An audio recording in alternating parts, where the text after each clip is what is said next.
There we go. Good morning, everyone. Thank you very much for joining us this morning. As I said earlier, there are many registrants for this, so if I get distracted as we go along here, I'm just admitting people in. Thank you very much for joining us this morning. Excuse me, my name is Ted Zeroni. I work out of the Edmonton office of the Alberta Regional Learning Consortium, formerly known as the ERLC.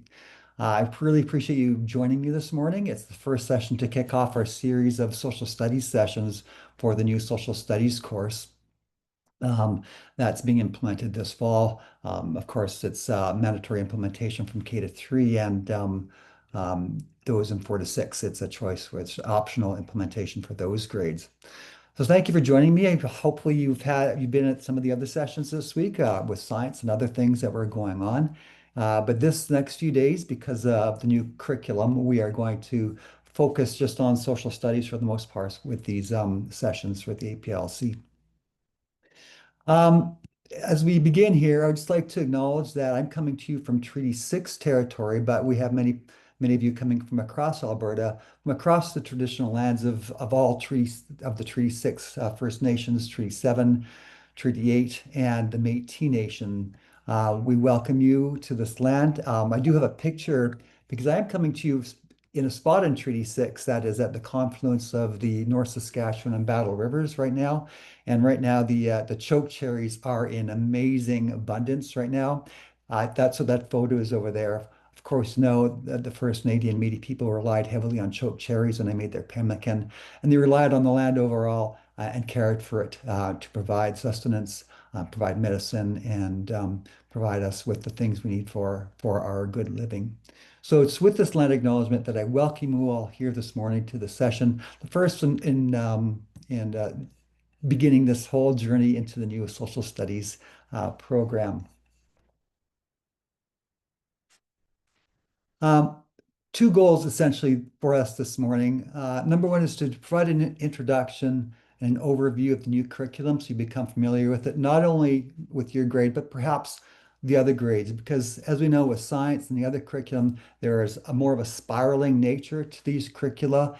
And so if we know a little bit more about all of the grades, it'll help us know what's coming before us and maybe some back teaching we'll have to do and what's coming ahead of us, so we may be able to focus on certain things to help students be more successful in their next grade. After you do that, I will want some time about looking at how the cusps work together. Um, you're probably all familiar with that with the new curriculum, but I do want to take some time out with the social studies curriculum to just visit that a little bit more. The social studies curriculum, especially when we get into the grade 4 and up, is packed with a lot of factual material, and it's easy to get bogged down on the facts and sort of miss the big picture with the understanding. So I do want to spend some time looking at that and see how we can make sure that social studies comes alive for our students as we work with this new course with them. So to begin with, I'd just like to maybe take a quick look at some of the major shifts from this old curriculum to the new curriculum. First of all, one of the big shifts is this disciplinary knowledge, excuse me. In the old curricula, the 2005, I believe it was, curricula, some of the disciplines like history and geography and economics and so on were addressed sporadically here and there, not all in the same course or all in the same program. Now, though, however, excuse me, I just misplaced that click there. There's content on history, geography, economics, politics, and citizenship in every grade. As mentioned, we now have that spiraling nature to this curriculum, so we'll see those things show up in every grade. When it comes to, excuse me, we're not switching here. There we go.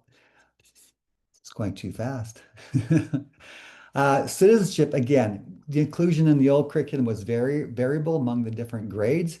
We now know that citizenship shows up in all the grades. It is one of the organizing idea that appears from K to grade 6. And when it comes to the respectful and authentic inclusion of First Nations, Métis, and Inuit perspectives, again, there was some limited inclusion of these authentic um, inclusions. Now you'll find them more commonly throughout the curriculum and treating those those histories with more authenticity and respect. So we're looking forward to seeing those in the curriculum as well. Once again, another difference when it comes from the old and to the new is the pluralism and diverse perspectives. In the old curriculum, again, it was there were some opportunities from grade to grade, but there is a more intentional inclusion of pluralism and diversity in all the grades in this new social studies curriculum. So as we explore through it, and as you explore through it on yourself, you'll see some of these differences appear. Um, there are some bridging documents that Alberta Education has created. And the bridging documents are just a, whoopsie, excuse me. The bridging documents are there. I am going to escape just to get that link. Sorry. The bridging documents are there to assist with your grade and seeing what's the difference between the old and the new specifically for my grade. I'm going to put this in the link and then I'm going to open one up so you can get a chance I'm going to put this in the chat so you get a chance to follow along while I open one of these up for an example. These are on the new Learn Alberta site. I'm not going to go through these in detail. What I am going to do is give you that link and give you a minute or two just to look at it for your grade. Here's what they do look like. Um, the bridging document gives you the topic, what was in the previous curriculum, what's in the new curriculum, and some suggested bridge supporting activities. So I'm going to click out of there and go back to my slide deck. So if you can open up that, and I'm going to give you just a couple of minutes to um, to explore that. I'm not going to go through it in detail because it is quite grade specific, and I want to remain fairly general at this point. So I'll just wait for more participants to show up and give you that minute just to take a look at those documents.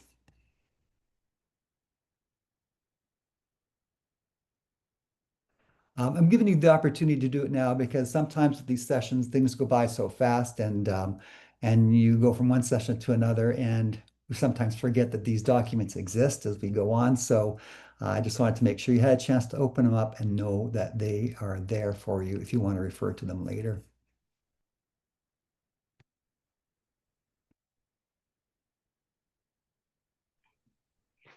Hey Ted, I'm so sorry. I don't think the link is in the chat. If you could pop it in there, Oh, that would be helpful. Thank you. thank you for letting me know. Sorry about that. Let's see here. Oh, maybe I should try that again. I, oh, I see. Okay, never mind. I accidentally sent it to the waiting room. Okay, here, let's get rid of that here. Start over here. Sorry about that. Oh boy. There we go. How about now? Yep, that's awesome. Thank you so much. Okay, sorry about that.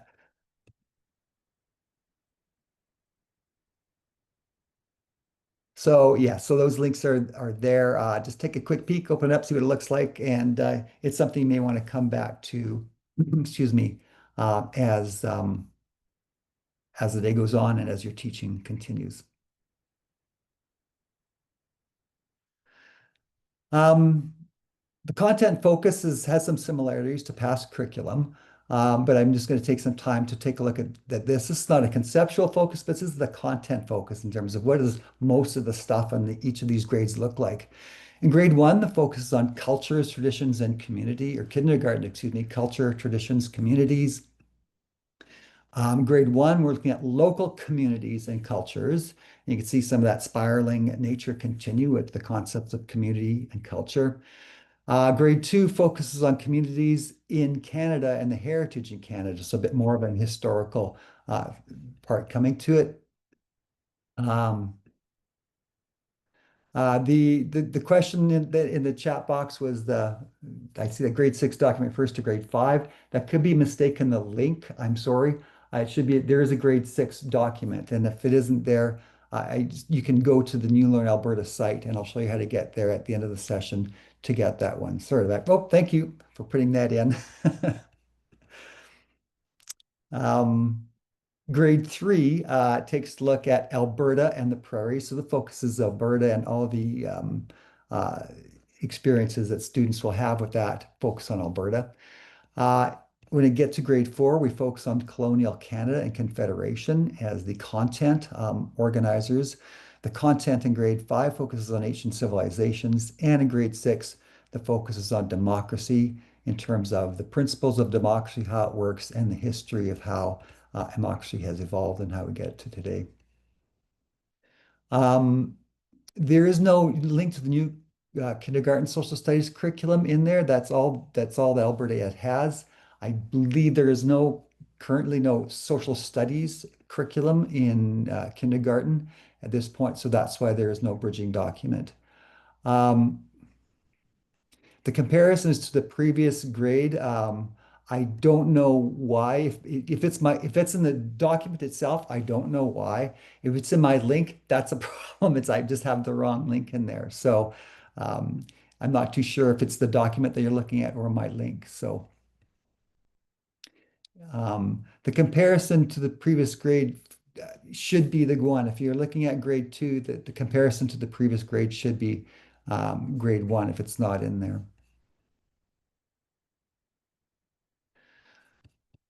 So I briefly talk about the curriculum architecture now, and then we'll get into some of the details of the curriculum as we go along here. The curriculum architecture is, as you know, if you've taken a look at the curriculum, which you probably have already, is very much the same as all the new curriculum. It has the organizing ideas, the guiding questions, the learning outcome, and the cusps, which are the knowledge, understanding, and the skills and procedures. Um, What I do like to do right now is just take a quick look at the time and the organizing ideas. In this new social studies program, there are just the three organizing ideas. Oh boy, I'm having trouble because uh, I am, excuse me, there. I want to put these links in here and my moderator is not here. So just give me a break here. Ooh.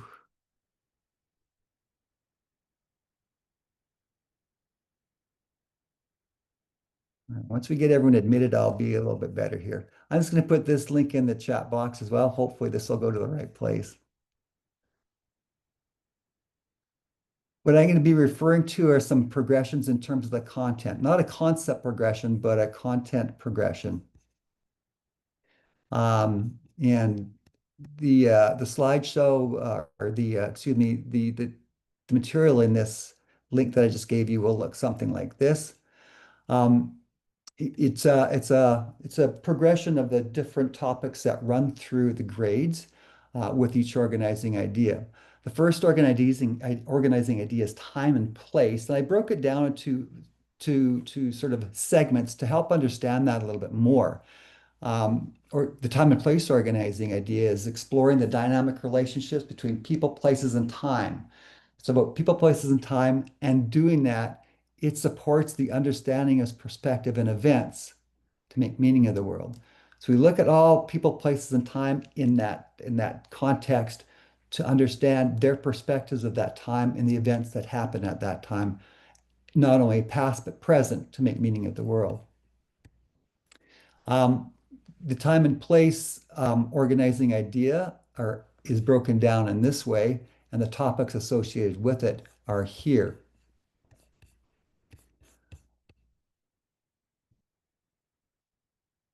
And you can look through the link that I gave you if you want to, instead of following on the screen. But when we take a look at kindergarten, the focus on children examining places in their communities and time and place and exploring expressions of traditions and histories. You'll see some of the key content items below of what the focus is for that grade. For grade one, the focus is on examining the physical features and key landmarks of our world. So it's physical features and landmarks, and students explore cultures of diverse communities. They're introduced to that notion of diversity at the start here. Has that link not been shared yet?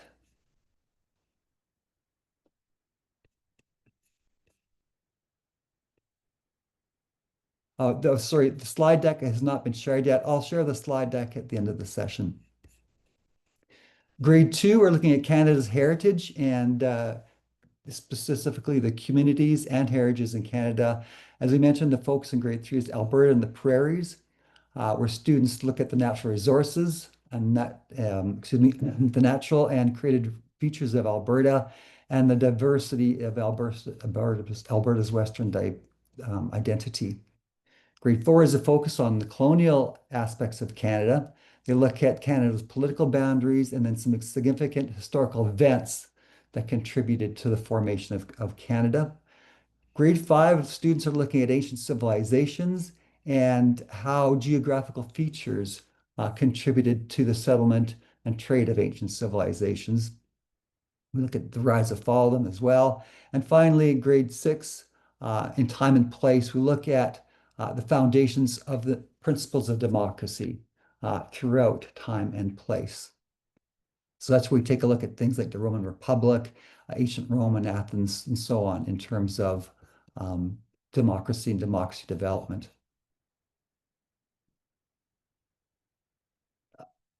The next organizing idea is systems. And systems showed up in other subjects as well. Systems, for example, showed up in science when we looked at Earth systems, living systems, and so on. That notion of systems, again, is that components working together to create something or a certain function happening. So systems, when we're taking a look at it in this context, is evaluating the processes and structures, again, but not of living things, of organizations. So we're looking at the components of organizations. When we can do that, we build understanding of decision making in the world.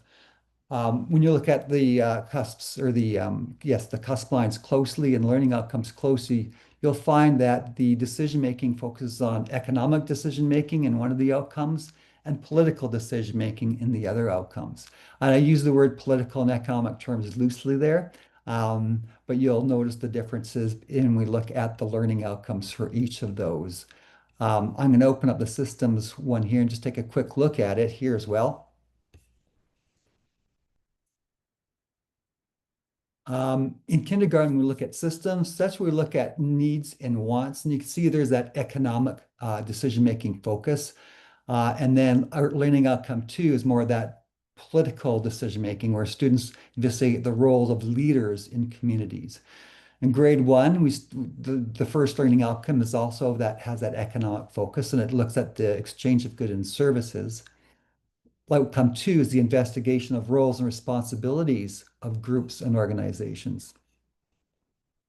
Grade two, the first learning outcome again focuses on how trade supports communities, that economic slant, and then the political slant. Student examines the role of government in Canada. What is a government? Why do we have it? And some of the features associated with government and decision making. Grade three, as we said, was the Alberta focus. So in terms of the economic decision making, we look at how natural resources are used in Alberta and the political sphere. Students compare municipal and provincial governments. So we introduce the concept of government first in grade two, and we explore the specific levels of government in Canada in grade three. When we come to grade four, the economic and the political focus flips over. In this particular case for grade four, the focus of the political sphere focuses on learning outcome one, where students investigate the historical influences on the federal government. The economic aspect is the fur trade and how that developed Canada. When we get to grade five, students examine social systems of ancient civilizations and empires. And then we take a look at students investigate ways that the world can take action for change. And finally, we look at a more closer look at democracy in Canada. In time and place, we looked at the roots of democracy, and in systems, we look at what systems are in place to make democracy happen in Canada. And finally, in terms of the overview, the third organizing idea is citizenship, which is understanding local, national, and global issues. And by doing that, students are empowered for collective action towards an inclusive society. Um, Again, a brief overview of how the content progresses from K to 6 is this. Um, Students relate cooperation and collaboration to achieving goals in kindergarten.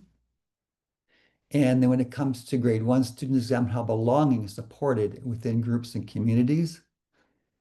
Grade 2, students examine competencies for democratic discussion and decision making. Grade 3, students explore civic actions. Then we look at rights and responsibilities in Canada in grade 4 and learning about the world and taking action for change in grade 5. And finally, a focus on the Canadian Charter of Rights and Freedoms and participation in civic action in Canada is the focus of grade 6. So by going through that overview, I hope it gave you a chance to see how the spiraling nature is again present in this new social studies curriculum, and how one year builds on the other. We're not isolated years that just are done within one year and over. There's certainly a link and a connection between all of them. Just a reminder again that these organizing ideas and associated learning outcome and cusps don't have to be taught in any specific order. You may think that, hey, this is a good time at the start of the year to begin with citizenship and talk about roles and responsibilities and rights and so on as you set up your classrooms for the year. Or you may want to just take a part of that citizenship organizing idea and begin there as well. And once again, they aren't designed to have equal weight. It all depends on your needs in the classroom of how much time and how much weight you want to spend on a certain cusp or organizing idea as well. The next part I want to focus on is how the cusps work together, because in the social studies program, they do work together in a similar way with as the other subjects. But I think some examples of how we could take them to work together again in a social studies context might be helpful. Before I begin here, I'm just wondering if there are any questions before I get going any further here. I can't see my chat box when I'm doing this, so if you have a question that I haven't responded to, please reach out. Um, Thanks for your help with that, Michelle. Is municipal government not a system that take priority in grade 6 anymore? I see it only mentioned once. We used to have a whole chapter on it, asking on it just for planning purposes. The municipal government is it's now in one of the earlier grades in grade 3. The grade 6 curriculum focuses more on the structure of the federal government. Grade 6 focuses, or not grade 6, I forget which grade, we'll have to go back, focuses on municipal government. So it's no longer part of the grade 6 curriculum anymore. Are there any suggested scope and sequences? No, not right now. Um, um, we don't have one for you, but there may be one in another session. I don't have one for you right now, but we do have other APLC sessions coming up that maybe with the planning one that may provide a scope and sequence. So if you attend that one, you should find that there in the planning session later on today. So just by way of how the cusps work together, I just want to maybe quickly review why they are there and what their purpose is. The yellow boxes that I can provide to you come from the guiding framework of the design of the curriculum. And just there's definitions of what knowledge is, understanding, and so on, I think help to make sense of how the cusps work together a little bit way. We do each area in the knowledge section that's where all the facts and symbols and rules and concepts are there. When we get in social studies, the facts really increase in terms, especially when you get to grade 4 and up. There's lots of historical facts and so on in there. So that's something that's a little bit different than perhaps from the other curriculum we've seen. Just want to talk about taking a look at facts and working with this a little bit more. When we're working with that knowledge curriculum, there are a ton of facts. For example, Irma School is a fact. The town of Blackfall, the city of Lethbridge, these are all facts. They exist and we can locate where they are. And what we could do is take those facts and say, what do they have in common? One thing they have in common is that they are a community, as are the other things we have there. The reason I'm showing this is because when we take a look at all that knowledge in that knowledge column, what we want to do is kind of glean out those key concepts that really becomes the binding force. And we could look at the facts and have students memorize the facts, but we really want to develop those concepts so that they can not only focus on these facts, but when they know what a community is, they can look at other groups, organizations, and so on, and decide whether they're a community or not as well. So what we can do then is pull out the certain concepts within the knowledge column here. If you take a look at this carefully, you'll probably find that there are some concepts within here that do jump out at you. Um, Excuse me, here we go. We can see that roles, goals, responsibilities are some concepts that do show up within this. So, when we develop this, that knowledge piece does help develop those concepts. Goal is not developed here, but is referred to here, and that's one concept in the knowledge piece that we want to make sure students know. Um, Responsibilities is defined here as well. So we know we've got that piece of knowledge that are concepts. And then the question we ask ourselves are what are some of the concepts that relate to that knowledge and they're there. But the curriculum is just more than these knowledge pieces and facts and individual concepts. We can have students know what a role is. We can tell them define roles, look at a group and what are the roles of this group, what are the responsibilities and so on. But we need to move beyond that. And the way to move beyond that is to start relating those concepts and putting them together. In this case, if we take a look at those three concepts that we just referred to in the previous slide of goal, responsibility, and role, we might ask, well, how can we relate these together? Is goal somehow connected to responsibility? If so, how? Is responsibility and role connected? If so, how? Or maybe all three of them are related. If so, how? When we start putting them together, we do create those relationship statements. For example, goals help establish roles and responsibilities. And, and when we make those connections, they should be done in a logical and a meaningful way. It's easy to put these together in a string, but if they don't make sense or are not logical or not meaningful, then it's not really an understanding. So we want to find examples of this or show that it's somehow logical. So in order to do that, we may take a look at this. We have an example of class is organizing a sports day, and their goal is to make sure that all students have fun and stay safe during the event. So if that's our goal, well, what are some roles that we need to make this goal happen? And so maybe there's a cleanup crew and an equipment team and so on. And now that we have the roles, what are the responsibilities? Well, we need, here's what the cleanup crew does. They're putting equipment away and so on. So we define the responsibilities of each role. And that goes back now to that whole statement that the idea that goals can help establish roles and responsibilities makes logical and meaningful sense because we can provide a logical and meaningful example. But is this the only way that these concepts can be related? No, we could take those concepts and relate them in another way. Roles and responsibilities support achievement of community goals.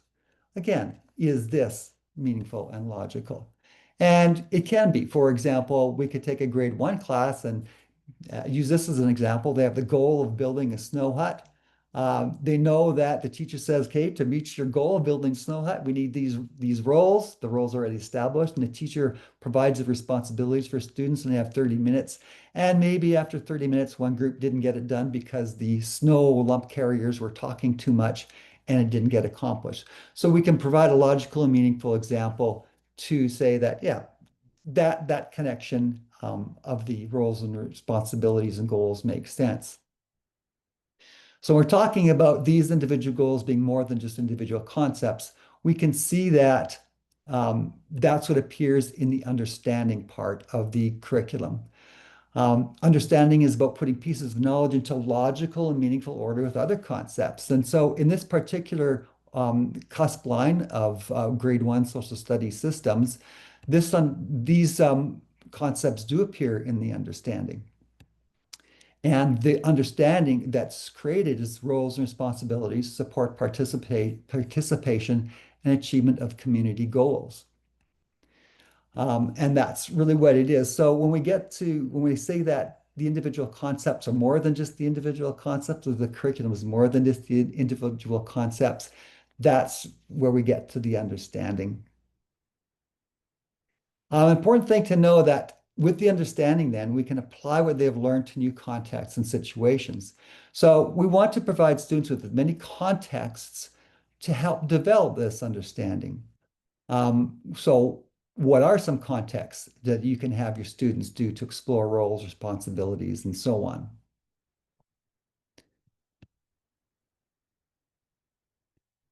Perhaps they might build a miniature community and model a town with home services and leaders and define what the roles, responsibilities, and goals are, or maybe a magical kingdom council, classroom jobs and teams. And again, for this particular grade, working with this organizing idea first at the start of the year for help students identify roles and responsibility might be a really authentic way to make their curriculum become more authentic and alive for them and timely at the start of the school year.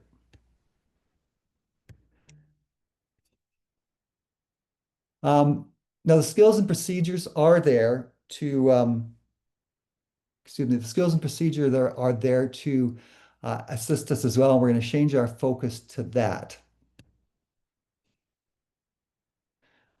Skills and procedures are what students do to demonstrate their knowledge and understanding. The skills and procedures are not the whole statement. The skills part is the verb part we know, and the demonstration part is what comes afterwards. When it comes to this, then, what is it that students do to demonstrate their knowledge and to demonstrate their understanding? In this particular case, the students are going to differentiate between roles and responsibilities of leaders and helpers. They're also going to relate the fulfillment of roles and responsibilities to the achievement of community goals.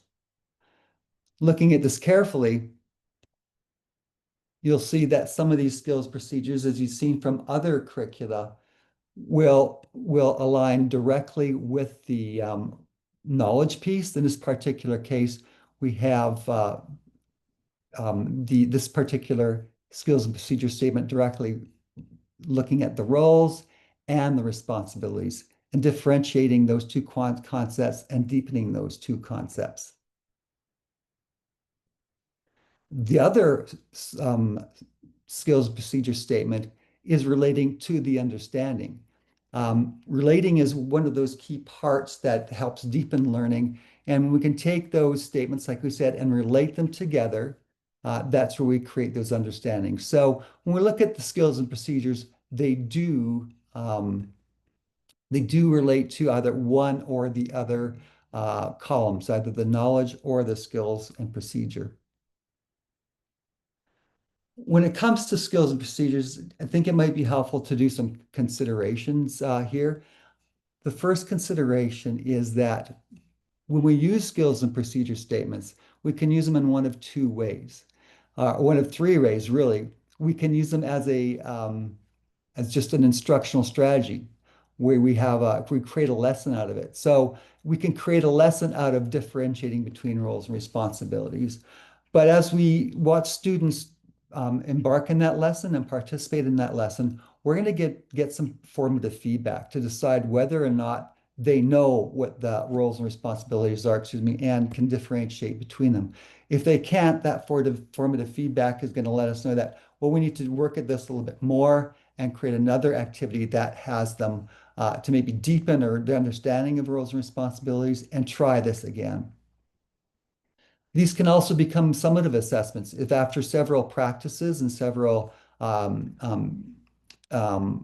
workings with these things, we can use these as a summative assessment to see whether kids know what these concepts are and whether they can connect them together in the understanding. So the variety of uses for those skills and procedures. Consideration number two is, and I've covered this sort of when I introduce skills and procedures, that we need to determine whether it's addressing the knowledge or the understanding, because not all the skills and procedure statements here will cover each of these items. In this particular case, we have students differentiate between roles and responsibilities. It covers this part of the um, curriculum, but it doesn't cover this other knowledge part of the curriculum. This relate goal does respond here, but there may be some other things we want to do. So we'll want to make sure that if there isn't a skills and procedure statement here that reflects some of the knowledge here, we want to make sure to target that as well and create some lessons or some assessments to go along with that. Consideration number three is to ensure your students are sufficient or proficient at a level that you know that they can do those things independently. So when we ask students to differentiate and relate, um, we want them to get to the point where we can use the word differentiate and they know what it means without having to reteach it all the time or without having to explain it. So there might be some learning that happens at the start. If you know you're going to have students differentiate, you want to make sure that they've had practice doing that because remember, skills procedures are what students do to demonstrate their learning. And if they don't know how to differentiate, they may have a tough time trying to show what they know. Same with relating. If you ask students just to relate something without knowing what that means and how to relate, then perhaps it's going to be a little bit more difficult for them to show or demonstrate what they know. When it comes to different to pausing and making sure students are sufficient at a skill or procedure, what we'll probably want to do is, oopsie, I think I've got the slide about, or I'll come back to this slide, is pause and say, well, what does it mean to differentiate? Let's learn about differentiating. Is it the same thing as comparing and contrasting? How do we do that? And we could teach some of the skill development at the beginning and treat it as the knowledge piece as well, so that students know what it is. What is a relationship? If we're going to relate things, we need to know what a relationship is. And how does one determine a relationship? How do we make those? So students can have practice doing those things before you give them an assessment or an independent activity that has them relate those things. And finally, consideration number four. Um, the skills and procedures have some statements there that we can use, but we have to remember that when we take a look at all the skills and procedure statements throughout the curriculum, and all the verbs that are in the curriculum, we're not just bound to these two, I don't think, that show up here. For example, if we're talking about differentiating between roles and responsibilities, perhaps we can also have them deepen their understanding of roles and responsibilities by comparing them. Now, it's sort of similar to differentiating, but when you compare and contrast, you're making a conclusion that saying that that they are similar and different in some ways. And here's how they're similar and here's how they're different. When we're differentiating, we're just telling students, okay, is this a role or responsibility? Why do you think so and how? So we can deepen by using other skills. We can have students make representations, for example, of roles and responsibilities for them to demonstrate what they know. They could just explain. You might give them a case study and they discuss it. So to deepen student learning with either the understanding or with the knowledge and those individual concepts, we may want to go through several iterations and give them several tasks and different verbs to help deepen that understanding or maybe assess that understanding or knowledge. Um, I'm going to talk a little bit about a grade five example here, and similar to what we talked to. And the reason I want to jump to a grade five example here is because when we get to grade four and grade five, the knowledge pieces are heavier. There's more facts that students work with in this curriculum, and you can see the example there in the knowledge piece. There's lots of information there. But we can do the same thing as we did with the grade three examples. We take a look at the knowledge and the understanding. We pull out what are some of those key concepts that we can work with that make up the understanding.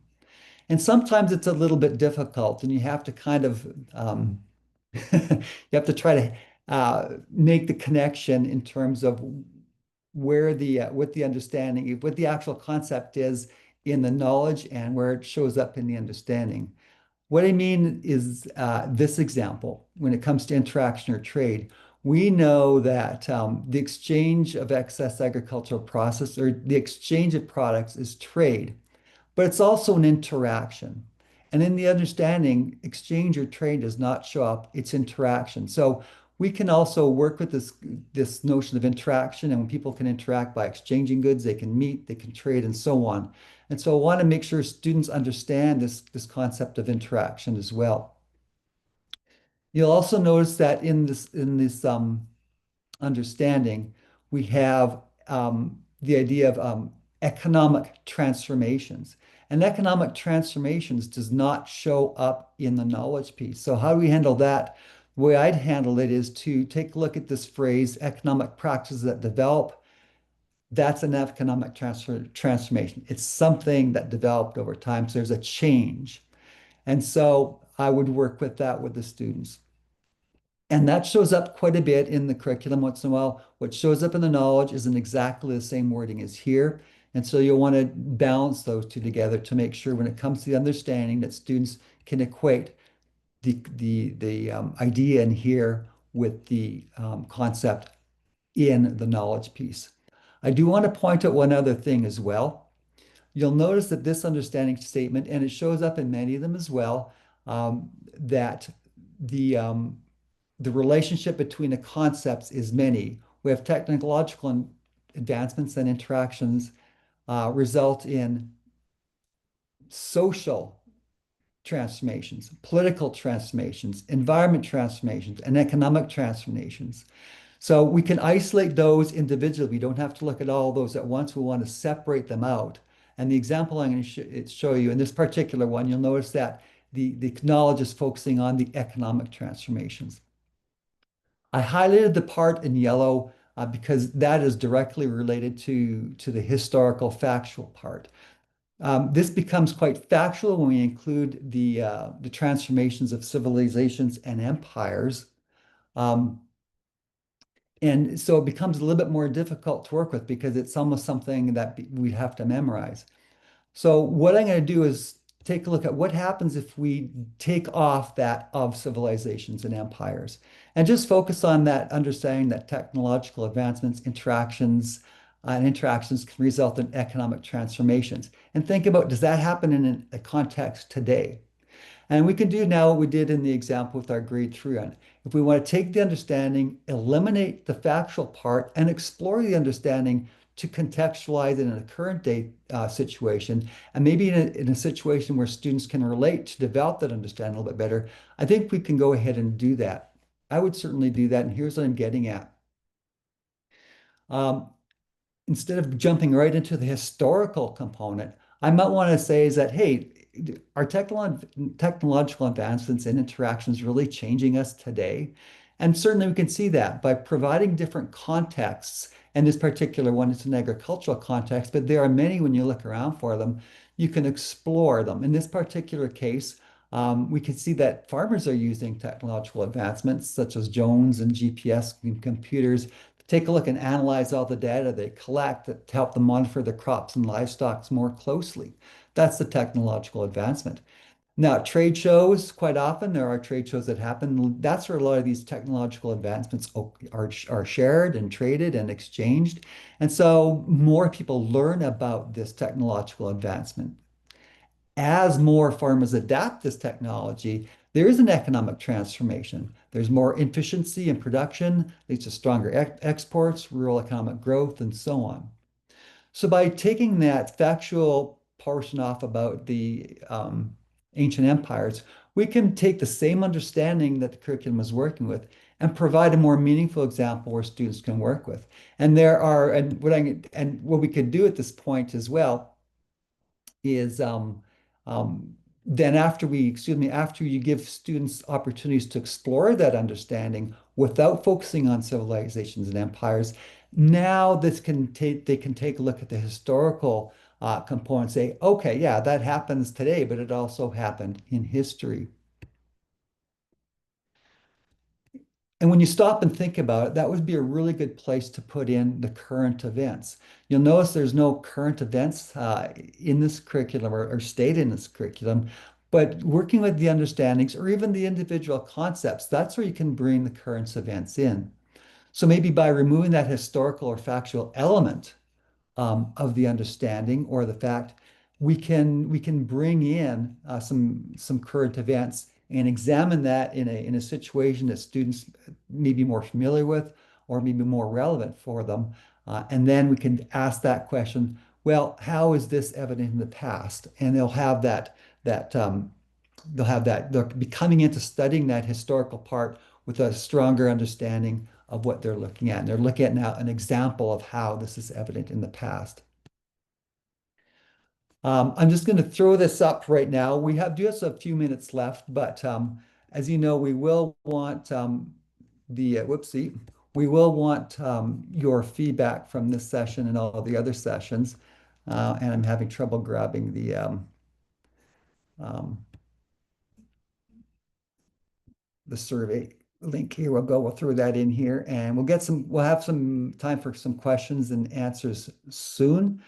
I just want to finish this up, but please do when you get the chance to open the link up. It only take a minute to fill it out.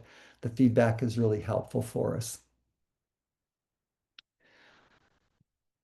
So in a sense, that is the broad overview of the curriculum and the organizing ideas, the knowledge, and perhaps a way to especially in those organizing ideas that have lots of facts, a way perhaps to um,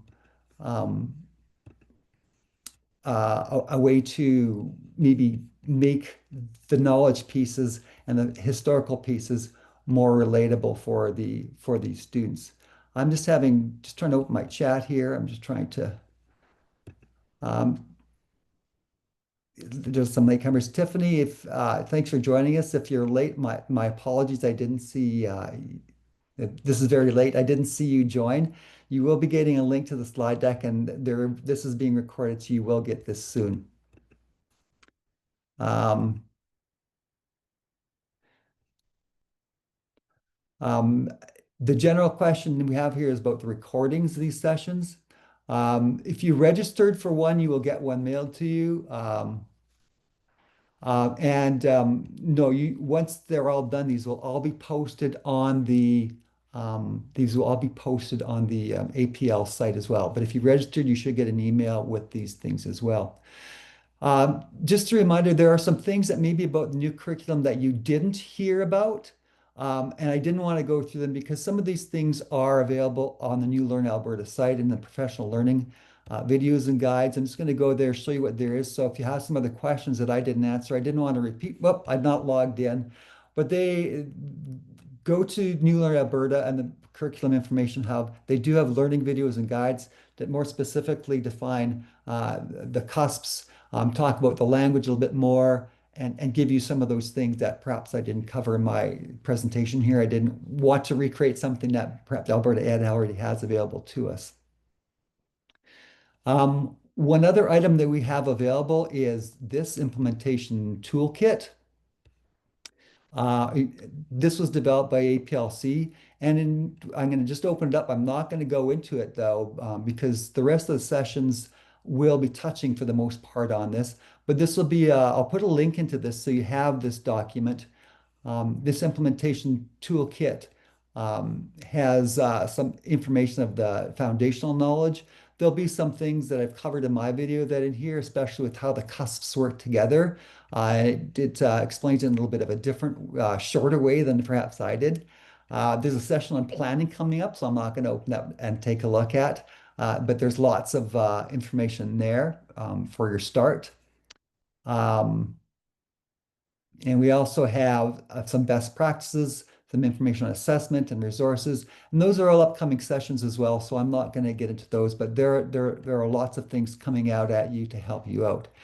At this point, I'm also going to put in the link to this slide deck. You will get it mailed to you, but if you want to take a look at it and have it now, I'll certainly put it in there. And now I have finished a little bit sooner than what I thought I might. So I would certainly don't take some questions if you do have some. If there's some clarity that you need, please do that. Please take a time to ask those now. As I mentioned, I'm done a little bit earlier than I thought I would be. I went through this a little bit faster. So um, if you need clarity, by all means, do ask. I really appreciate you taking the time to be with me this morning. Sorry for the glitchy start. Um, it's going to stop the recording.